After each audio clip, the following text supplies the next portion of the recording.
Quem não me conhece, meu nome é Miriam, lutei durante 8 anos para ser Miriam Cavalcante, mas me tornei Miriam Morada.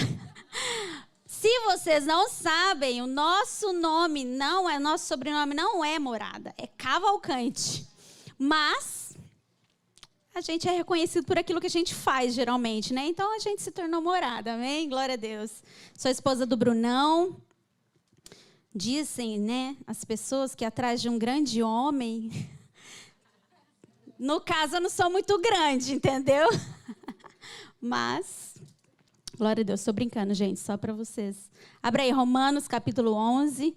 Quem quiser entender um pouquinho mais de inteligência emocional, arrasta para cima. Vamos lá, Romanos 11, no verso 33. Paulo, escritor dessa carta, diz assim: ó profundidade da riqueza, tanto da sabedoria como do conhecimento de Deus. Quão insondáveis são os seus juízos e quão inescrutáveis os seus caminhos. Quem, pois, conheceu a mente do Senhor? Ou quem foi o seu conselheiro? Ou quem primeiro deu a ele, para que ele venha a ser restituído? Porque dele, por meio dele e para ele são todas as coisas. Você pode repetir comigo? Porque dele, por meio dele e para ele são todas as coisas. Aleluia! A ele, pois, a glória eternamente. Amém. Queridos, para a gente iniciar, nós precisamos primeiro compreender o contexto desse verso. A carta aos Romanos, Paulo escreveu para a igreja romana. No entanto, ele ainda não tinha ido até Roma. A igreja romana, ela nasceu sem um apóstolo ter ido até lá. Provavelmente, segundo a história, a igreja romana nasceu de pessoas que possivelmente estiveram no dia de Pentecostes e retornando para suas casas, muitos deles moravam em Roma e lá começou-se uma comunidade. A igreja romana, quando Paulo escreveu essa carta, ela não tinha templo. Na verdade, a igreja primitiva, ela não tinha, né, templo, como a gente vê no decorrer da história sendo construída. Eles se reuniam em casas. E a igreja romana, ela então se reunia em casas e ela foi se fundamentando também na doutrina dos apóstolos. No entanto, Paulo não tinha ido até lá ainda, né? E depois, mais para frente, a gente vai ver que Paulo esteve lá, mas ele foi preso, né? E qual o intuito da carta de Paulo aos Romanos? O intuito era não somente instruí-los, mas era falar para eles que era de grande desejo de Paulo estar lá, conhecê-los, mas ele também precisava da ajuda deles para continuar a sua missão. Paulo queria ir para a Espanha, pregar o evangelho na Espanha, e para isso ele ia precisar dos romanos. Então essa carta tem esse destino, tem esse objetivo, certo? Se você for ler essa carta, e eu aconselho muito você como cristão ler essa carta, porque talvez o livro mais importante que nós temos no Novo Testamento é a carta de Paulo aos Romanos, porque essa carta ela é extremamente teológica, doutrinária para a igreja primitiva. Então Paulo, a gente vê nessa carta que não existem grandes admoestações para a igreja, como a gente vê em outras. Paulo falando coisas que eles estavam fazendo e que não deveriam fazer. A gente não vê tanto isso. Nessa carta a gente vê muito mais Paulo falando sobre a doutrina de Deus. E até o capítulo 11, é isso que Paulo faz. Paulo vem explanando, e depois você lê na sua casa, tudo a respeito do plano de Deus. Muitos assuntos ele aborda ali. Ele aborda a lei e graça. Eram assuntos que a igreja primitiva precisava compreender, porque a igreja primitiva, ela nasceu judaica. Então, existiam ali dúvidas. Como é que a gente vai fazer? Como que a gente faz? A gente cumpre a lei, não cumpre a lei? A gente circuncida, não circuncida? E eu estou explicando tudo isso para você compreender aonde a gente quer chegar. E Paulo, então, escreve essa carta. Ele fala sobre muitos assuntos teológicos, sobre lei e graça. E então, depois, ele fala sobre a eleição de Israel. Ele fala sobre o plano de Deus. Qual é o plano de Deus para com os judeus? Qual é o plano de Deus para com os gentios? O que é que Deus fez? O que é que Deus estava fazendo? O que é que Deus faria? Então, Paulo, ele explana completamente assuntos muito profundos e principalmente a respeito do plano de Deus. Quem conhece Paulo aqui e acha que ele é um homem muito sábio? Um homem extremamente sábio, né? E são temas muito complexos que ele lida ali. E esses temas, até hoje, a gente tem muitas divergências, porque são extremamente complexos. E Paulo explana de uma maneira muito simples. A gente que tenta, né, deixar as coisas muito mais complicadas. No entanto, queridos, depois de Paulo escrever 11 capítulos, na verdade, os capítulos eles foram definidos muito tempo depois, né? Quando Paulo redigiu a carta, ela era corrida, não tinha divisão dos capítulos. Então, imagina, depois de ele escrever muitas páginas sobre a doutrina de Deus, sobre a eleição, sobre lei e graça, sobre o plano de Deus, depois ele minuciar muitas coisas, muitos assuntos teológicos, Paulo termina então o capítulo 11 com esse verso. Ó profundidade da riqueza, tanto da sabedoria como do conhecimento de Deus. Queridos, após ele expor minuciosamente sobre quem Deus era, sobre como Deus age e sobre tudo o que Deus iria fazer, Paulo não vê outra maneira de encerrar esta sessão da carta, senão curvando todos os seus pensamentos, curvando todas as suas emoções, curvando toda a sua sabedoria em fascínio diante de Deus. Eu imagino Paulo escrevendo até aqui, e eu imagino ele, eu amava escrever carta, e geralmente você vai escrevendo, e chega uma hora que você volta a reler o que você escreveu, não é assim? Eu imagino Paulo relendo tudo o que ele escreveu até então, e quando ele vê tudo aquilo a respeito do que Deus fez, e do que Deus tem feito, e do que Deus faria, eu imagino Paulo vendo toda aquela complexidade e mistérios a respeito do plano de Deus.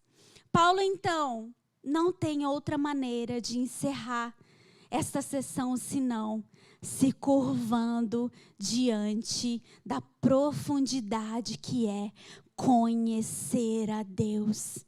Queridos, há momentos na nossa vida cristã que a gente só precisa fechar os nossos olhos e nos lembrarmos de verso como esse. Ó profundidade da riqueza, tanto da sabedoria como do conhecimento de Deus. Paulo fala, ó profundidade da riqueza. Depois de Paulo falar tanto e com tanta sabedoria, ele fala o quê? É muito profundo o conhecimento de Deus, o conhecimento a respeito de Deus, o conhecimento que Deus tem sobre todas as coisas. Ele fala, é muito profundo. Profundo significa o quê? Não acaba, sempre tem mais a ser revelado. E ele diz, é muito rico. Ele explana sobre a grandeza, sobre a beleza, significa muito. O conhecimento de Deus sobre todas as coisas é muito grande, é muito belo, é muito rico. O que é grande? O que é belo? O que é rico? Olha aí, é a sabedoria e o conhecimento de Deus. Paulo não vê outra maneira senão se curvar em adoração a Deus, porque ele enxerga que Deus sabe todas as coisas e Deus conhece todas as coisas. mesmo misteriosamente, mesmo sem nós compreendermos, mesmo em toda a complexidade humana de compreender os caminhos e desígnios de Deus, a única maneira que Paulo vê é se curvar em adoração a Deus. As palavras, então, que antecedem esse verso é que definem a maneira que ele foi expresso. Tudo que Paulo escreveu até então só poderia ser expresso de uma maneira: louvor e adoração à grandeza, à sabedoria e ao conhecer de Deus. A grande questão, queridos, é que, infelizmente, com a nossa vida diária e ordinária, quanto mais a igreja se aproxima do fim, e isso a gente vai ver em toda a história da igreja. Pode falar aqui já, Diego? Se preparem, porque a Beriano está chegando na Poema Nations. E é justamente isso que a gente ensina na escola da Bíblia. Como a Bíblia que nós temos hoje, ela não é só um livro, ela foi pensada, ela foi cuidada. Homens morreram para que nós tivéssemos acesso a esse livro que nós temos hoje. Como ela é sagrada, sabe? E, infelizmente, como na história da igreja, o conhecimento a respeito de quem Deus é foi se perdendo. Quanto mais nós nos aproximamos do fim, o conhecimento a respeito de Deus, seu caráter e a sua maneira de agir tem se corrompido. Salmos 46:10 diz assim: aquietai-vos e sabei que eu sou Deus. Sou exaltado entre as nações, sou exaltado da terra. Sabe por que é que o conhecimento a respeito de quem Deus é, a respeito do seu plano e a sua maneira de agir tem se corrompido? Porque cada vez mais nós cristãos não nos aquietamos. Quando foi a última vez que você parou tudo para contemplar quem Deus é? Os seus planos. Talvez a gente faça isso muitas vezes. Mas será que a gente realmente está contemplando quem Deus é e o seu plano? Sabe? A vida agitada, ela não nos deixa muitas vezes meditar em quem Deus verdadeiramente é. E aí, a gente busca muito mais conhecer quem eu sou em Deus do que quem Deus é em mim, sabe? A gente quer buscar conhecer quem Deus é porque o que eu posso fazer. Mas a gente muitas vezes não busca conhecer quem Deus é para tentar entender quem eu posso ser. O baixo conhecimento de Deus, queridos, é algo praticamente universal entre os cristãos hoje. Miriam, como assim? Queridos, não tem como conhecer a Deus só vindo aos cultos ao domingo. O culto de domingo não é feito para você conhecer a Deus. O culto é feito para nós congregarmos com todos os nossos irmãos e exaltarmos a beleza da santidade de Deus. Mas nós vamos saber exaltar a beleza da grandeza de Deus, da santidade de Deus, segundo aquilo que nós conhecemos. Segundo aquilo que nós já estamos fazendo. Quanto mais nós conhecemos, mais podemos falar sobre quem Deus é. Eu estou lendo a Bíblia com o pessoal lá da Poema Taubaté e é engraçado. Primeiro porque a gente tem muito novo convertido. E segundo porque, infelizmente, a maneira de nós lermos a Bíblia hoje, na grande maioria, ela é muito mais meditativa, né? A gente aprendeu a ler a Bíblia para ver o que a Bíblia tem a ver com a minha vida. E não o que a minha vida tem a ver com a Bíblia. A gente tem feito essa leitura, infelizmente. Então, se perdeu a conexão que existe da Bíblia. Então, é aquela briga que o Velho Testamento não existe, é o Novo Testamento, não tem da lei, da graça. Tudo isso que Paulo está exortando aqui na carta aos Romanos, sabe? E, infelizmente, e é engraçado porque são tantos questionamentos que eles fazem, assim, que eu dou risada, mas é óbvio que eu explico. Mas a maioria das questões são por quê? Porque a gente quer conhecer a Deus perguntando só, por quê? A gente não quer conhecer a Deus só tentando entender quem Ele é. A gente quer conhecer a Deus questionando os porquês. E a gente não leva em conhecimento quem, sabe? Então, infelizmente, queridos, o baixo conhecimento de Deus é a causa de uma centena de males menores que rodeia a vida cristã. Se nós conhecêssemos a Deus com muito mais profundidade, nós o adoraríamos com muito mais verdade e nós seríamos a marca da paz que o mundo precisa. É isso que a igreja do fim vai fazer. É uma igreja que vai trazer paz. É uma igreja que vai se sentir segura. É uma igreja que vai trazer alegria, mesmo diante de tudo. E por causa desse baixo conhecimento de quem Deus é, na história da igreja, muitas filosofias humanas entraram no evangelho. Paulo exorta sobre outro evangelho que tem entrado nas igrejas, e é isso que nós temos visto. Talvez a nossa vida cristã hoje é muito mais filosófica, platônica, do que um cristianismo puro e simples. Por quê? Porque o baixo conhecimento de quem Deus é faz com que a gente receba ventos de doutrina que são completamente contrários àquilo que Deus deseja. Feche seus olhos, 30 segundos. Eu quero que você pense na sua mente quem Deus é. Quem Deus é para você?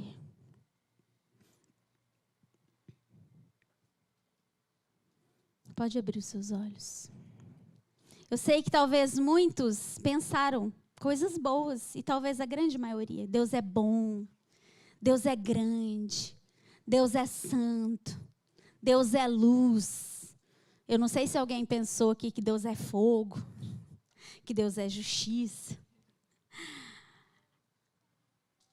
Mas na maioria das vezes nós pensamos em Deus de uma maneira boa, e realmente Deus é bom.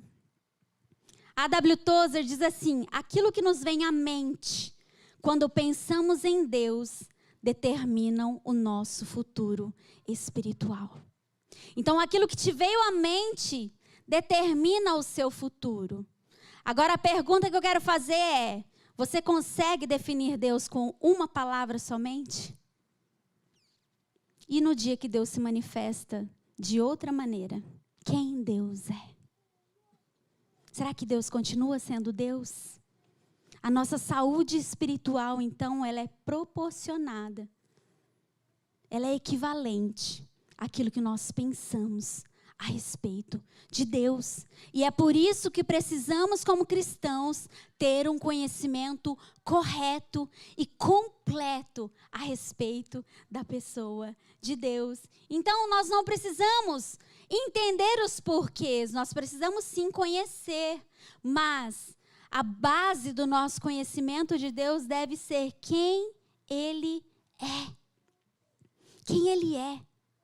Porque, queridos, se nós desenhamos um Deus com uma faceta que só nós queremos, sabe qual é o nome disso?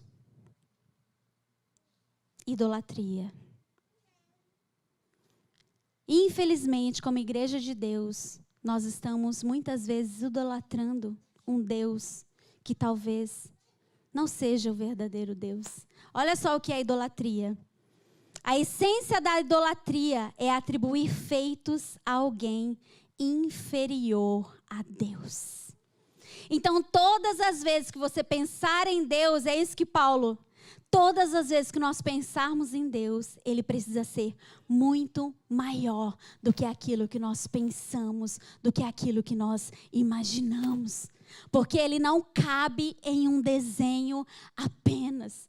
Ele não cabe só naquilo que nós queremos que Ele faça.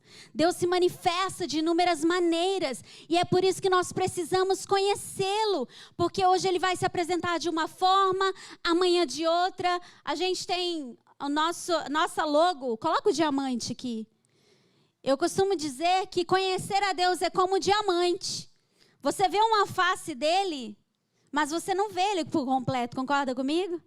Para você ver ele por completo, você precisa ir virando. É assim com o conhecimento de Deus. Nós não podemos nos contentar com conhecer a Deus só da maneira que Ele nos apresenta hoje. A gente precisa ver quem Ele foi, o que Ele fez, qual o seu plano desde o início, o que é que Ele tem feito, como Ele tem feito e o que é que Ele fará. Para que quando Ele se apresentar de uma maneira que nós nunca vimos, Ele continue sendo Deus. Romanos 1, 21, 22 diz assim: porquanto, tendo conhecimento de Deus, não o glorificaram como Deus, nem lhe deram graças, antes se tornaram nulos em seus próprios raciocínios, obscurecendo-se-lhes o coração insensato, inculcando-se por sábios, tornaram-se loucos, e mudaram a glória do Deus incorruptível em semelhança da imagem do homem corruptível. Queridos, infelizmente, como cristãos, a gente pode um dia fazer uma imagem de Deus que talvez Ele não seja. É isso que o povo de Israel fez no arraial, quando Moisés subiu o monte. Para eles estavam adorando outro Deus? Não. Para eles estavam adorando o Deus Yahvé. Mas não era Deus. Agora vamos voltar então ao texto de Romanos 11. Mesmo buscando Deus, sabendo um pouco sobre Ele, Paulo se curvou em adoração. Queridos, o que a gente entende? Quanto mais nós conhecemos, mais o adoramos e mais nós iremos querer conhecê-lo. Só que como cristãos, a gente só se apega, é muito profundo, é muito complexo, é muito difícil, sabe? Quando na verdade isso teria que ser um chamativo para que a gente realmente veja e queira conhecer a Deus. Romanos 11, 33, então diz assim, ele continua: quão insondáveis são os seus juízos e quão inescrutáveis os seus caminhos. Quem, pois, conheceu a mente do Senhor? Ou quem foi seu conselheiro? Ou quem primeiro deu a ele para que ele venha a ser restituído? Porque dele, por meio dele e para ele são todas as coisas. A ele, pois, a glória é eternamente. Amém. Queridos, algumas coisas fez com que Paulo se curvasse diante de Deus.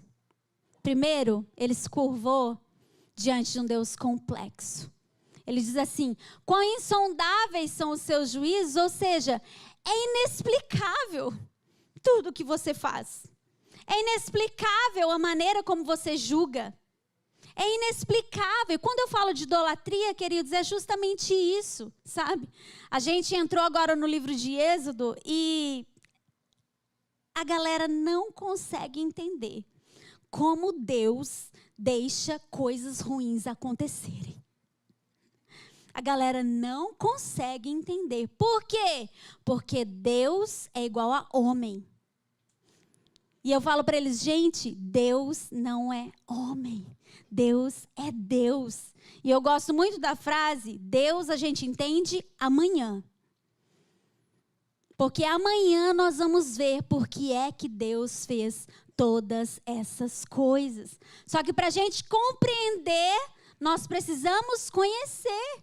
Então, Paulo se curva em adoração diante de toda aquela complexidade. Ele diz quão inescrutáveis, que significa é incompreensível. Queridos, Paulo lista minuciosamente o plano de Deus. Então ele entendia, ele compreendia, ele sabia. Mas vendo tudo aquilo, ele fala, é inexplicável. Não existem palavras humanas que realmente consigam expressar o tamanho que Deus é. E é por isso que nós não podemos parar no início da nossa jornada. A jornada cristã é um caminho de profundidade, de alcançar o trono da graça de Deus, cada vez mais fundo. Ele se curva então diante da sabedoria de Deus. Ele diz assim, quem pois conheceu o nome do Senhor? Ou quem foi o seu conselheiro?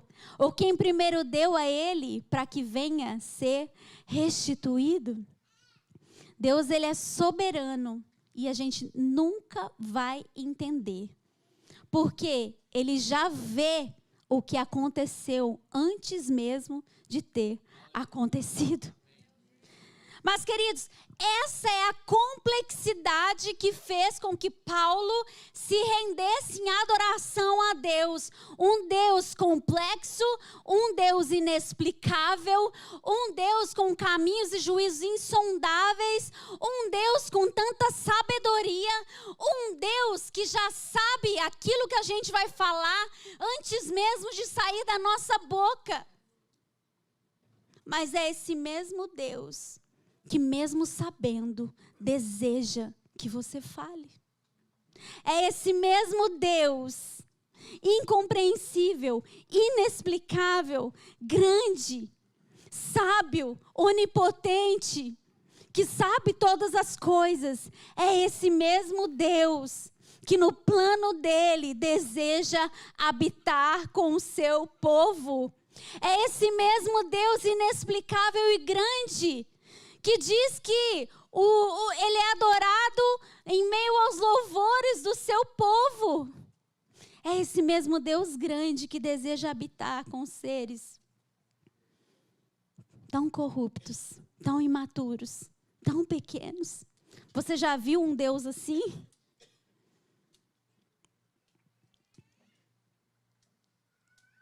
Quem, pois, conheceu a mente do Senhor? Ou quem foi seu conselheiro? Fala para mim, foi só eu que um dia peguei Deus, sentei Ele. Deus, é assim que você tem que fazer. Deus, eu vou te falar, porque você não está sabendo muito. Você não está entendendo direito a situação que está acontecendo aqui. É assim que você tem que fazer. Não precisava ter derramado 10 pragas.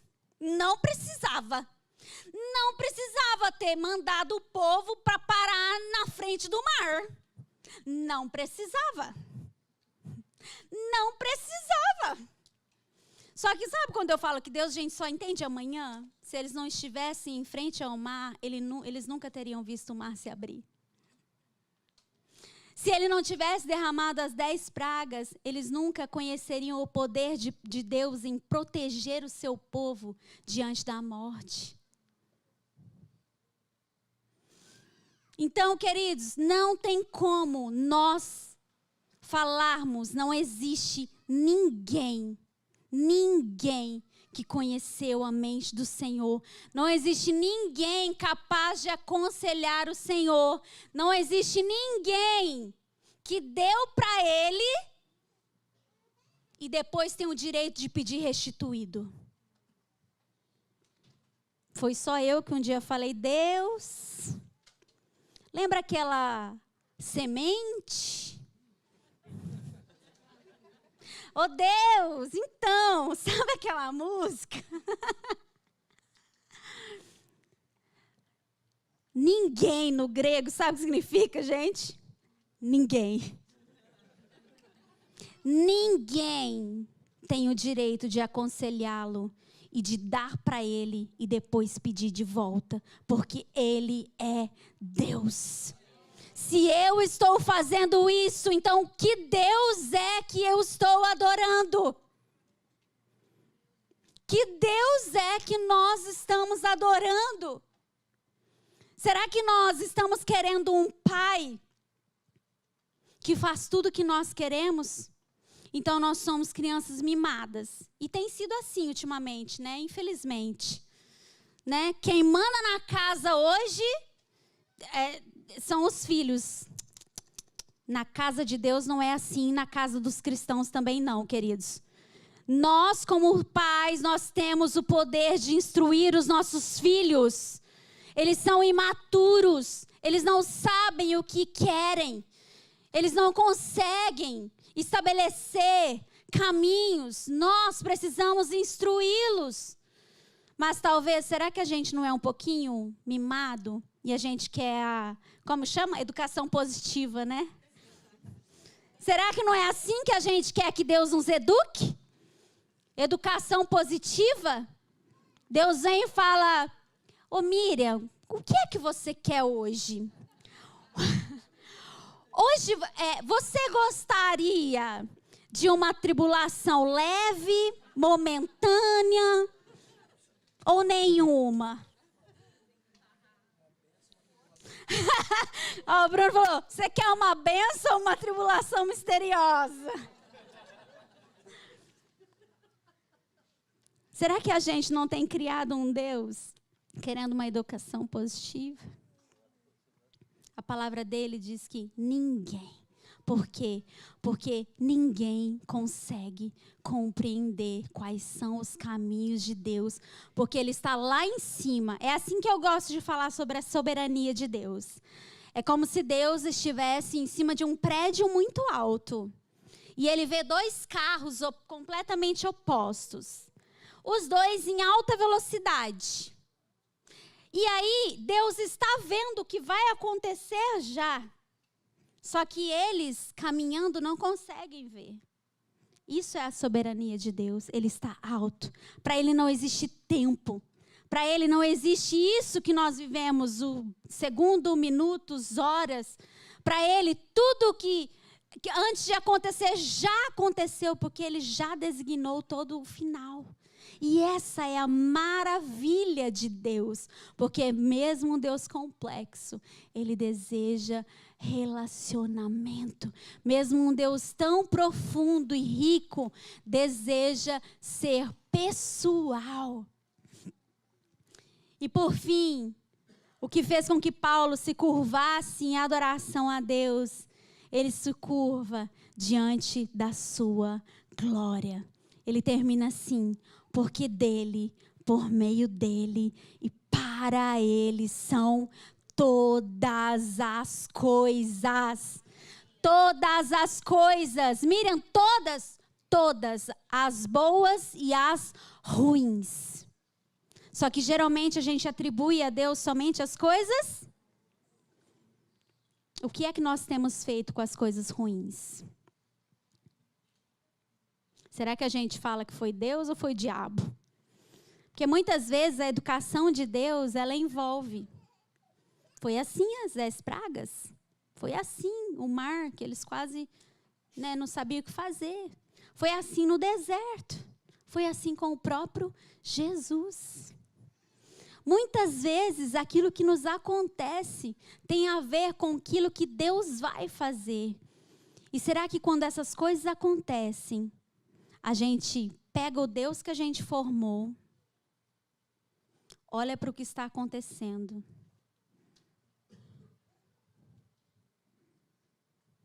Espera aí. Não é Deus? Será que é isso que nós temos feito?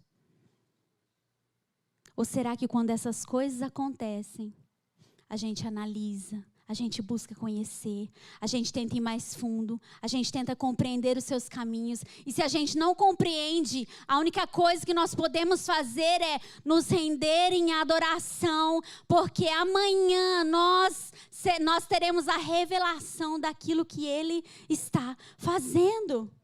Diante do conhecimento de Deus, queridos, só existe uma coisa. É nós falarmos, porque dele, por meio dele e para ele são todas as coisas. Quando nós passamos a compreender a complexidade, a sabedoria de Deus e toda a sua glória, os nossos questionamentos, eles mudam por completo e a nossa maneira de viver também. Eu não indago mais a respeito daquilo que Deus faz, mas aquilo que Ele faz me faz enxergar a glória dEle diante de todas as coisas.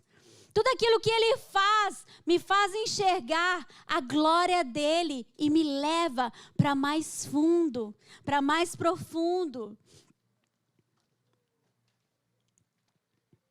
Existe uma frase que diz assim: o conhecimento de Deus é trevas para o intelecto, mas é luz para o seu coração. Ela é trevas para o seu intelecto, mas, querido, eu quero ressalvar uma coisa. Ela é trevas para o seu intelecto se ela não for luz para o seu coração. Então, nós como cristãos, talvez a gente se apegue que conhecer a Deus é treva. Não, queridos, a gente só pode ter a luz de Deus se nós o conhecermos. Então, crente precisa conhecer. Eu tenho feito essa pergunta em todos os lugares que eu vou, e eu não vou, pode ficar tranquilo que você não vai passar vergonha. Quem gosta de ler aqui? Vou perguntar quem gosta. Pode abaixar a mão, isso? Que bom que vocês não ergueram muito. Se você não gosta de ler, eu tenho duas notícias para te dar, uma boa e uma ruim. A ruim é que você vai precisar mudar de religião. Porque tudo o que nós precisamos conhecer a respeito de quem nós seguimos e adoramos está escrito. Mas eu tenho uma notícia boa para você, que aqui onde está escrito diz assim, que nós temos o Consolador, que Ele está em nós e que Ele nos revela toda a verdade. Então, em nome de Jesus, que caia por terra a indagação de que eu não sei, eu não gosto, eu não posso, é muito difícil. Queridos, nós temos o Espírito de Deus que revela toda a verdade e que nos instrui neste caminho. Então, se você não pode falar, eu não posso. A palavra diz que para Deus tudo é possível. É nisso que nós precisamos nos apegar. Não existe outra maneira de conhecer a Deus, senão em suas escrituras. Não existe outra maneira de conhecer a Deus. E não existe outra maneira de adorá-lo, senão o conhecendo. Porque senão nós vamos continuar criando um Deus e talvez, quando Ele revelar todo o seu plano, assim como diz lá em Apocalipse, quando os selos forem sendo abertos, talvez muitos irão se assustar e perguntar: quem é? Não é Deus. Não é Deus. Quem é esse Deus? É o Deus que está escrito e talvez a gente não quis ler. É o Deus que estava escrito, que quis revelar, mas talvez a gente não quis. A gente preferiu continuar a nossa vida ordinária, nos apegando às coisas materiais e nos esquecendo das coisas espirituais e eternas. Mas existe um convite, queridos, que mesmo diante de coisas inexplicáveis, insondáveis, misteriosas, Ele deseja se revelar. Ele deseja se revelar. E nós, como igreja do Senhor, nós precisamos buscar, conhecer a profundidade. Nunca acaba. Cada vez nós precisamos cavar mais. Quando a gente pensar, agora eu conheço, então vai mais, porque você está em pecado. Não tem como conhecer por completo. Cada vez mais Ele vai se revelar de uma maneira. Quanto mais nós pensamos que conhecemos a soberania de Deus, ainda tem mais, porque ela é muito rica.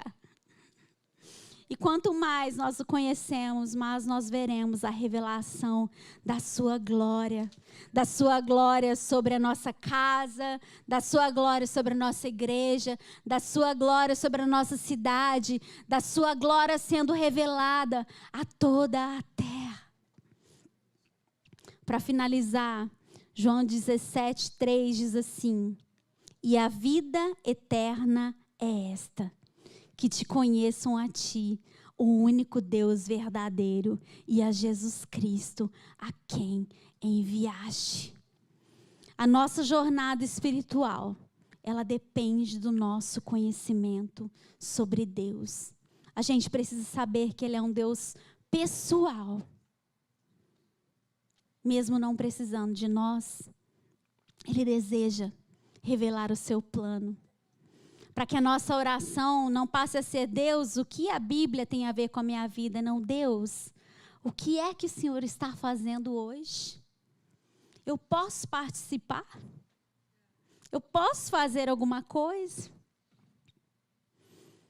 Nós precisamos nos curvar diante daquilo que Deus é. Ele é um Deus grande, mas Ele é um Deus pessoal. Ele é um Deus soberano, mas Ele é um Deus que quer conhecer aquilo que você deseja. Ele quer conhecer as coisas mais simples. Eu fiz agora o intercâmbio o ano passado, no final do ano. Passei alguns dias e o intercâmbio era voltado não só para aprender inglês, mas a história da igreja, né? E a gente foi em Bristol, a cidade de George Miller. Depois, se você puder, você estuda sobre ele. Ele é conhecido como o homem das orações respondidas. Ele teve mais de 50 mil orações respondidas. Mira, como assim? Como sabe? Porque ele escrevia todas elas. Tudo o que ele pensava, queria, ele escrevia. E quando acontecia, ele vinha e ticava as orações. E ele foi um homem muito usado pós-Segunda Guerra, quando tinha muitas crianças órfãs na rua. E ele foi muito usado porque ele viu crianças órfãs na rua e, de repente, um dia ele pegou 3 crianças e colocou para dentro de casa com sua esposa. E aí, daqui a pouco, pegou mais, daqui a pouco tinha 50 crianças na casa. E aí ele começou a orar: Deus, a gente precisa de mais lugar, a gente precisa fazer alguma coisa. E aí Deus enviou recursos, eles compraram outra casa. E ali foi indo. Daqui a pouco comprou outra casa. Eles tiveram 5 casas. Mas, gente, quando a gente pensa de alguém que fez a obra de Deus, o nosso pensamento, né, parece que é uma coisa simplória, pequena. As casas eram assim, de quarteirões. Ele chegou a atender 2.000 crianças por vez. E ele ensinava as crianças a respeito do poder da oração. Os orfanatos que George Bristol administrava, eles eram orfanatos referência. As crianças dos orfanatos do governo desejavam estar ali com eles, sabe? Mas teve uma história que chocou muito a gente. Quando a gente esteve em uma das casas, a secretária do antigo orfanato, não é mais, ela contou uma história. Ela falou: teve uma vez um empresário queria dar presente para as crianças. E ele pensou: o que eu posso dar? O que eu posso dar para 2.000 crianças? E aí ele falou: eu quero dar uma banana para cada uma. E banana parece uma coisa muito simples, né? Mas naquela época é uma fruta importada. Então era muito caro ter banana. E ele falou para a irmã: eu queria dar uma banana para cada criança. E a irmã falou: vamos orar. E olha só que coisa interessante. Não foi George Miller que falou. Bristol era o nome da cidade. Foram as pessoas que conviviam com ele, que aprenderam junto com ele o poder da oração. E aí ele: vamos orar então por bananas. E esse empresário foi atrás de bananas. Mas aonde é que ele ia achar 2.000 bananas? Foi atrás e não conseguia. Não tinha banana. E ele veio: irmã, não tem banana. então nós vamos orar. Colocou todas as crianças para orar. Era no café da manhã, no almoço e no jantar. Deus, nós precisamos de banana. Deus, nós precisamos de banana. Deus, nós precisamos de banana. E teve um dia que de manhã, logo cedinho, tocou a campainha. E aí a irmã abriu a porta, um caminhão cheio de banana. E aí ela ligou: você conseguiu a banana? Ele: não, eu não consegui banana. E ela perguntou: mas como vocês vieram parar aqui?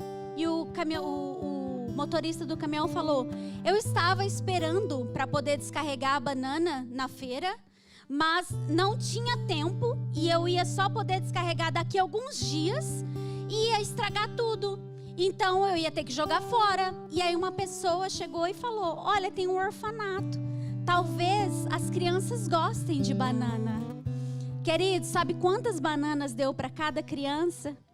5 bananas para cada criança. Esse é o Deus que quer ser revelado.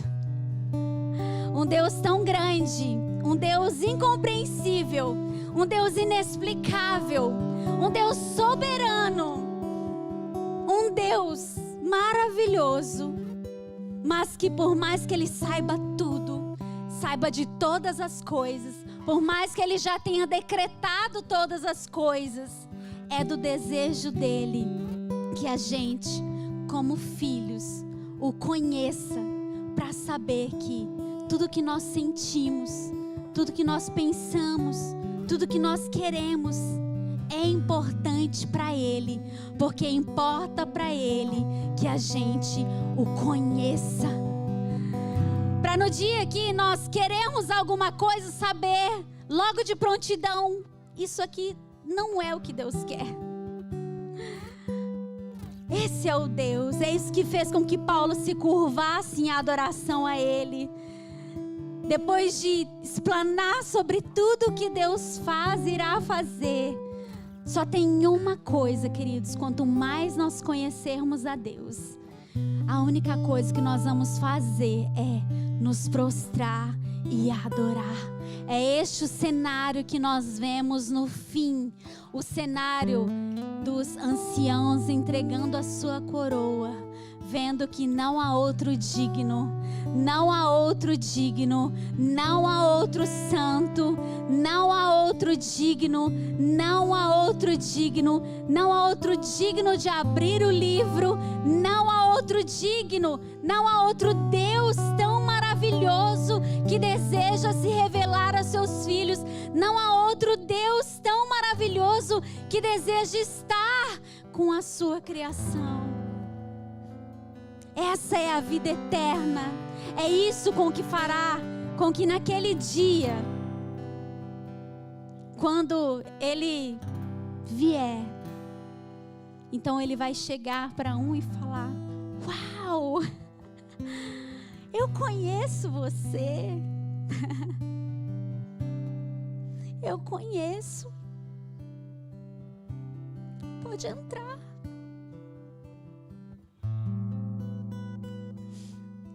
Mas haverá aqueles que Ele vai falar: eu não sei quem você é. E talvez a Bíblia diz que Ele vai dizer: mas como assim você não sabe?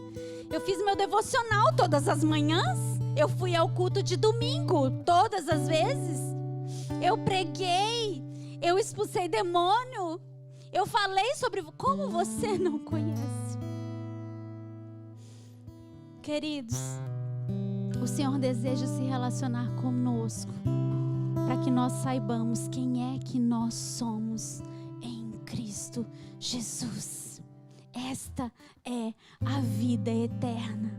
É isso que vai fazer com que nós passemos uma eternidade gozando da sua beleza, gozando da sua santidade. É isso que vai fazer com que nós nos alegremos para sempre. É o conhecimento de quem